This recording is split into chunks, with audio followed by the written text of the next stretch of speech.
अस्सलाम वालेकुम व्यूअर्स, आज की इस वीडियो में मैं आपको बताऊंगी कि फैंसी कपड़ों की कटिंग किस तरह से करते हैं और शमीज़ का हिसाब किस तरह से रखते हैं इसके साथ लगाने के लिए।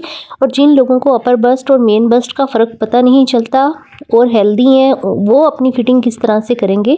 तो यहाँ पे जो कपड़ा है मेरे पास ऊपर से इस तरह से जैसे रेडीमेड कपड़े होते हैं अटैच है। तो पहले इसको खोल के मैं अलग कर लूँगी, यानी कि फ्रंट और बैक साइड को अलग अलग कर लूँगी। तो ये देखें दोनों पल्लुओं को अलग कर लिया है। इसको अच्छे से मैंने प्रेस करना है और इसको जो फ्रंट साइड है इसकी वो उल्टी वाली साइड पे रखनी है। तो नाप है यहाँ पे तीरे का मेरे पास 15 इंच के हिसाब से 7.5 इंचेस और चेस्ट 20 इंच के हिसाब से 10 इंच है फोर्थ फोल्ड में और 19 इंच डबल फोल्ड में है और कमर का नाप 19.5 इंच है फोर्थ फोल्ड में और हिप इसी तरह से 23 के हिसाब से 11.5 इंचेस है और घेरा है मेरे पास 25 इंच और 25 का मैंने हाफ़ किया है और 12.5 इंचेस आ जाता है। तो इस हिसाब से इस नाप के अकॉर्डिंग मैं शर्ट की कटिंग करने वाली हूँ। तो यहाँ पे ये देखें ये कपड़ा है मेरे पास और फ्रंट साइड को मैंने अंदर की तरफ रखा है और इस तरह से इसको मैं सेट करूँगी पहले, यानी कि गले का सेंटर पॉइंट हो इसका, गले के मिड से इसका सेंटर पॉइंट करना है ताकि ये अच्छे से अपनी जगह पे सेट हो जाए। और अगर आपको रेशमी कपड़ा संभालने में मुश्किल होती है तो आप इस तरह करें, इसको पिन अप कर लें। पहले आपने अच्छे से इसको प्रेस करना है, फिर आपने इसको अच्छे से पिन अप करना है इसका सेंटर पॉइंट बनाते हुए। जब आप इसको पिन अप करेंगे तो ये अपनी जगह पे कपड़ा फिक्स हो जाएगा, कटिंग होने में आपको आसानी होगी। तो ये देखें प्रेस करने के बाद थोड़ा सा कपड़ा ऊपर से इजाफी हुआ है, इसको भी हम बराबर करेंगे कटिंग करने से पहले। तो पहले नीचे तक मैं इसको पिन अप कर लूँगी घेरे तक, उसके बाद मैं ऊपर वाले कपड़े को बराबर करूँगी। अभी ये सिर्फ फ्रंट साइड है, फ्रंट पल्लू में कटिंग करने के बाद बैक पल्लू की कटिंग करूँगी। इस तरह से बहुत आसानी होती है जब एक पल्लू को आप कटिंग कर लेते हैं तो कपड़ा भी नहीं खिंच सकता, क्योंकि बाजू का रेशमी कपड़े इस तरह से भी कटिंग करने से ख़राब हो जाते हैं अगर फ्रंट और बैक साइड कट्टी कटिंग करें तो। ऊपर से तीरा 7.5 इंच रखा है, हाफ इंच तक तीरे को मैं डाउन करूँगी और जितना मैंने तीरा रखा है उतना ही मैं आर्म होल का निशान लगाऊंगी 7.5 इंच। तो यहाँ पे पहले मैं इस निशान को सीधा कर लूँगी। अब जितना 7.5 इंच मैंने तीरा रखा है तो यहाँ से आर्म होल का निशान मैं हाफ इंच कम करके रख लूँगी और इसको ऊपर वाले निशान के साथ मिला दूँगी। अब 1.5 इंच बैक साइड के आर्म होल के लिए मैंने निशान लगाया है, इसको भी मैं ऊपर वाले तीरे वाले निशान के साथ मिला दूँगी। अब इस किस्म का जब आर्म होल हम कटिंग करते हैं तो इसमें हम 1 इंच का स्पेस ही देते हैं। तो 1 इंच का स्पेस फ्रंट आर्म होल के लिए और 1 इंच का स्पेस ही बैक आर्म होल के लिए मैं लगाऊंगी। इसके बाद मैं चेस्ट के निशानों की मार्किंग करूंगी। अब देखें चेस्ट है मेरे पास 10 इंच, तो 10 इंच पे जब मैं निशान लगाती हूँ तो ये बैक साइड का आर्म होल थोड़ा सा ज़्यादा हो जाता है, तो मैं इसको इस तरह से डाउन करके हाफ इंच तक बराबर कर लूँगी। इसी तरह से इसी हाफ इंच के अकॉर्डिंग आप फ्रंट और बैक साइड के पल्लू की कटिंग करेंगे। अब यहाँ से चेस्ट वाले निशान से लेके हिप वाले निशान तक मैं 13 इंच के ऊपर निशान लगाऊंगी और कमर का निशान मैं 6.5 इंच के ऊपर लगाऊंगी। पहले इन निशानों को मैं स्केल की मदद से सीधा करूंगी, बाद में शर्ट के जितनी मैंने शर्ट रखनी है उसके साइज़ के मुताबिक निशान लगाऊंगी।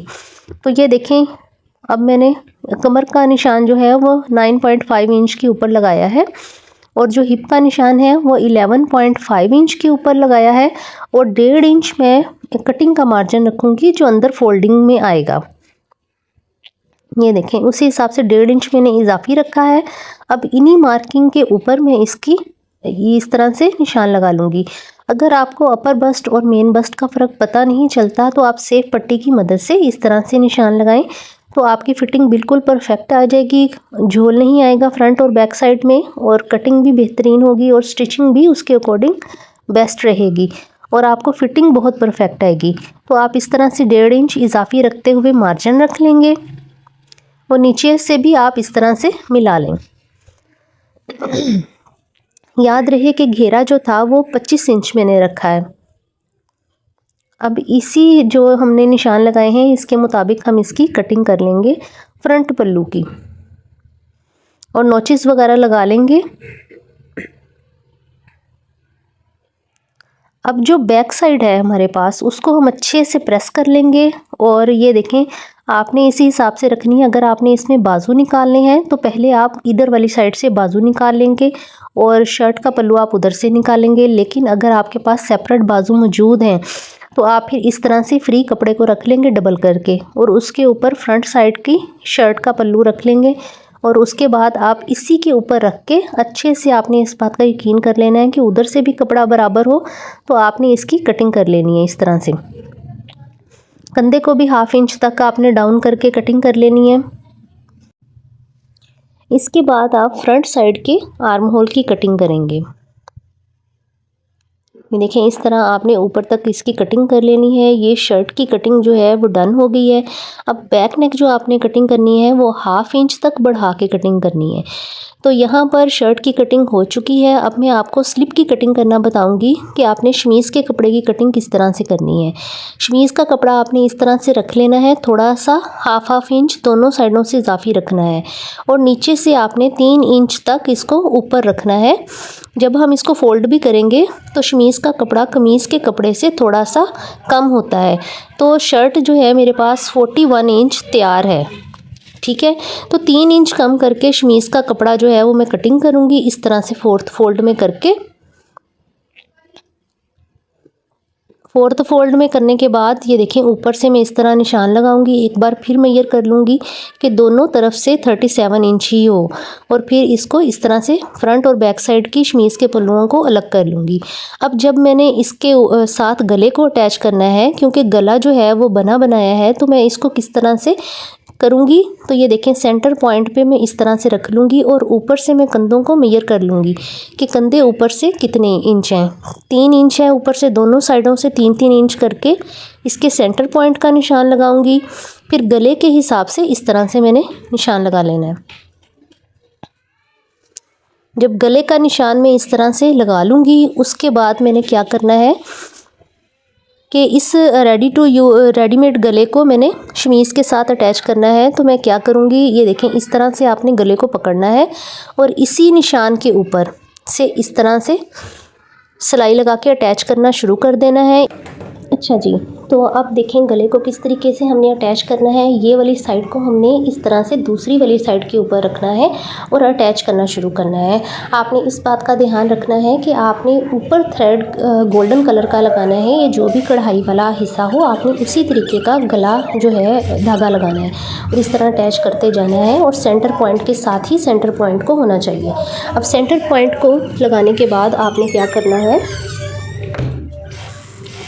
आपने इसी तरह से गले की मार्किंग के ऊपर दूसरी वाली साइड को भी गले की अटैच कर लेना है। ये बेहतरीन तरीका है। धागे कटिंग करने के बाद आपने इस तरह से गले को सीधा कर लेना है। इसके बाद एक्स्ट्रा जो शमीज़ वाले कपड़े की गला था उसकी कटिंग कर लेनी है। नोचिस वगैरह लगाने के बाद आपने इसको पलटना है। ये देखें गला परफेक्ट किस्म का इसके साथ अटैच हो चुका है बिना किसी पेपर पेस्टिंग के। तो इसके ऊपर एक बार और सिलाई लगानी है आपने गोल्डन कलर के थ्रेड के साथ ही। तो इस तरह अब मैं ये देखें सिलाई लगा लूँगी। तो ये डबल सिलाई लगाने से इसमें और ज़्यादा खूबसूरती आ जाएगी और कपड़ा नीचे से शमीज़ वाला बिल्कुल भी नहीं हिलेगा। लेकिन अब आपने देखा है कि मैंने अभी तक पूरी कमीज़ को फ्रंट साइड को या बैक साइड को स्लिप के साथ अटैच नहीं किया। तो सबसे पहले मैंने ये गला बनाया है, इसके बाद मैं इसको फ़र्श के ऊपर बिछा लूँगी या कोई भी आपका जो कटिंग बोर्ड है या कुछ भी है उसके ऊपर आप इसको सीधा बिछा लेंगे।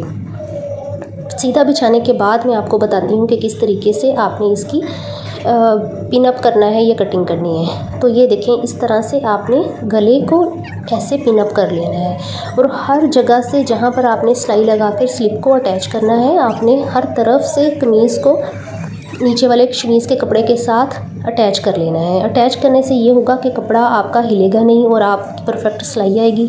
दोनों जो साइडें हैं फ्रंट साइड और इसकी बैक साइड यानी कि राइट साइड कमीज़ की और बैक साइड दोनों को मेजर करके देख लेना है कि दोनों बराबर हों।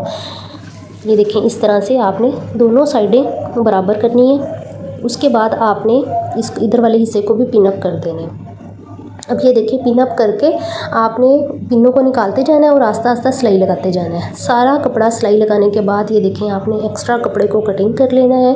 तो स्लिप जो है वो देखें कमीज़ के साथ अटैच हो गई है और बिल्कुल परफेक्टली अटैच हो गई है। फ्रंट ये देखें दोनों साइडें भी इसकी बराबर हैं। तो उम्मीद है आपको मेरी ये वीडियो यूज़फुल लगी होगी। आपको वीडियो कैसी लगी है मुझे कमेंट सेक्शन में ज़रूर बताएँ। अपना बहुत सारा ख्याल रखें, दुआओं में याद रखें। अल्लाह हाफिज़।